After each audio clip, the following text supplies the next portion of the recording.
When you say Allah is everywhere, Allah subhanahu wa ta'ala is everywhere in His knowledge. وَهُوَ مَعَكُمْ أَيْنَمَا كُنْتُمْ. In His knowledge. Even Allah subhanahu wa ta'ala, listen to this, because somebody when they tell you, oh, how could you say that Allah is with us in His knowledge? Listen, Surah Al-Mujadila. أَلَمْ تَرَ أَنَّ اللَّهَ يعلم ما في السماوات وما في الأرض ما يكون من نجوى ثلاثة إلا هو رابعهم ولا خمسة إلا هو سادسهم ولا أدنى من ذلك ولا أكثر إلا هو معهم أينما كانوا ثم ينبئهم بما عملوا يوم القيامة إن الله بكل شيء عليم. Don't you know that Allah knows, and I'm emphasizing, you know why, knows what's in the heavens and the earth. No three except Allah is their fourth. No five except Allah is their sixth. No less than that or more than that is Allah is with them. So the ayah started with ilm and ended with ilm. So Allah subhanahu wa ta'ala is with us 24/7 with His ilm. With His ilm, with His knowledge. Okay? So ثم استوى على العرش ما لكم من دونه من ولي ولا شفيع أفلا تتذكرون. Subhanallah. Then Allah subhanahu wa ta'ala, He said,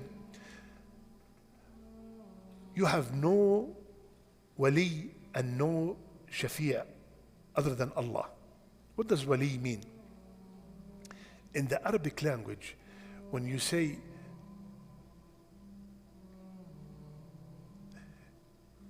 for example, you have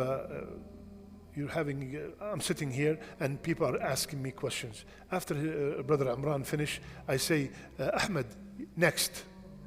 يعني الذي يليه. And he comes right after him. So he is the closest to me. So the closest to us is Allah Azza wa Jal. And no one, listen to the word wali, no one can solve your problems or any kind of hardship you are going through except Allah Azza wa Jal. He is the closest to us, and at the same time, He is the only one who can be the wali and the shafi'. No one can.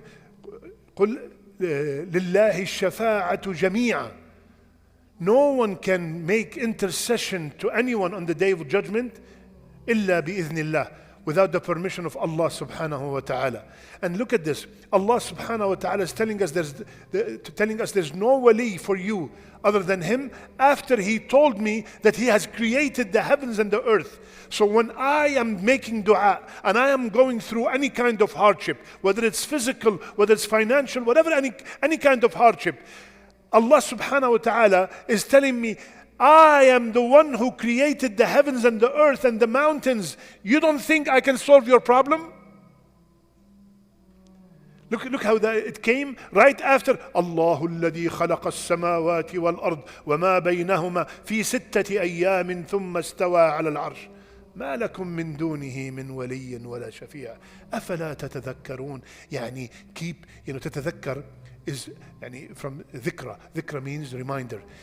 As if Allah is telling us, don't ever let that thought leave your mind. Keep remembering that I can solve all your worries. No one can intercede for you on the day of judgment except me. Make sure I am the first in your life. I am the first when you make a decision. Unfortunately, the last thing we think about is Allah Azza wa Jal when we are making decisions. When we are being offered a job, we ask about the benefits, we ask about the vacation, we ask about the salary, we ask about everything, and the last question, is it halal or haram? If that crosses, and as a matter of fact, the hadith is in Bukhari, Rasulullah ﷺ said, one of the signs of the day of judgment is that a man will not care anymore whether his income is from halal or haram. But look at the other side. When I am offered a job, and the first question, is it halal or haram? After that, the guy told me you make 400,000 a year, you have 2 months vacation. Does not matter anymore. You don't have to continue. Remember I told you the story of the Filipino brother? 10 days old. Brother, 10 days old in Islam. 10 days old. He took Shahada, he's 10 days old. There's an interview for a job. Hundreds of people are applying, very, very tempting job, very good pay, everything. So his turn came. He sat down here and the guy interviewing him here. So he asked the guy. He said, can I ask you a question? The guy said, I'm here. I'm the one who asks questions, not you. You can imagine the guy has seen 70, 80 people. He's sick. You want to go home. So he said, I'm the one who asks questions. So our brother said, Allah, I don't mean to be rude, but I have one question, because whatever you're asking for credentials, I have mastered it. I have all the experience you want. Whatever you're looking for, it's me. But I have one question, so we'll not waste our time. He said, oh, go ahead. What's your question? He said, on Friday, I need 2 hours to go pray. If you say yes, we will continue the interview. If you say no, why should you waste your time? He said yes. They continued the interview. Who got the job? Who got the job from the 100 people who applied? And when the man who was interviewing was asked, he said, why him? He said, if he's worried and concerned about a person or an entity that he cannot see, can you imagine what he's going to do into our company? If he's worried about someone he cannot see, how about the one who sees on a daily basis? How he's going to take care of our company? He was the one who's hired because he put Allah first. And I want you all, especially when I see the youth, soon you'll be going into the job field, put Allah first and you see the barakah in your job, in your life, in your home, in your wife, in your children. You will see the barakah. But when it's okay, I've been out for 4 or 5 months now, let me take it. Inna Allah ghafurur rahim. No.